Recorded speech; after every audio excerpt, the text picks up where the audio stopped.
आज के दौर में मोबाइल का उपयोग बहुत अधिक बढ़ गया है। अक्सर देखने में आता है कि मोबाइल के बिना बड़े हों या बच्चे सभी बेचैन हो जाते हैं। ऐसे में राजकोट स्थित सौराष्ट्र यूनिवर्सिटी के मनोविज्ञान विभाग के रिसर्च स्कॉलर्स ने एक ऐसा नो मोबाइल फोन फोबिया यानी नोमोफोबिया साइकोलॉजिकल टेस्ट तैयार किया है जो बताएगा कि आपका बच्चा या खुद नोमोफोबिया से पीड़ित है या नहीं।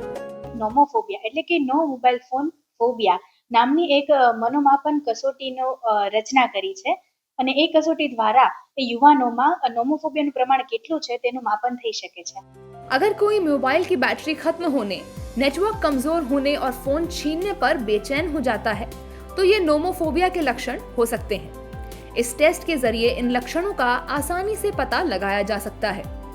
એ 14 થી 34 વર્ષના લોકોનું નો મોબાઈલ ફોન ફોબિયા એટલે કે મોબાઈલ ફોન ન હોય ત્યારે કેવા પ્રકારની તેઓ માનસિક સ્થિતિ અનુભવે છે એના વિશેની પેપર પેન્સિલ કસોટી બનાવવામાં આવેલી છે અને આ પ્રકારની કસોટી જે છે એ ઘણા બધા વિદ્યાર્થીઓ અને સાથે સાથે પીએચડી ના જે રિસર્ચર્સ છે એના માટે પણ ઉપયોગી બનશે।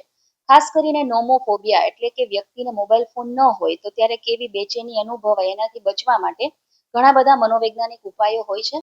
यूनिवर्सिटी ने इस फॉर्मूले का कॉपीराइट भी हासिल कर लिया है जिससे बड़े पैमाने पर इसका इस्तेमाल किया जा सकेगा। મારા અને અમારા ડોક્ટર ધારા દોશીના માર્ગદર્શન નીચે અમારી 3 વિદ્યાર્થીનીઓએ એક પેપર પેન્સિલ ટેસ્ટ બનાવી છે અને એ ટેસ્ટને એક પ્રકારની માન્યતા પણ પ્રાપ્ત થઈ છે એટલે કે ભારત સરકાર તરફથી કોપીરાઇટ મળેલા છે।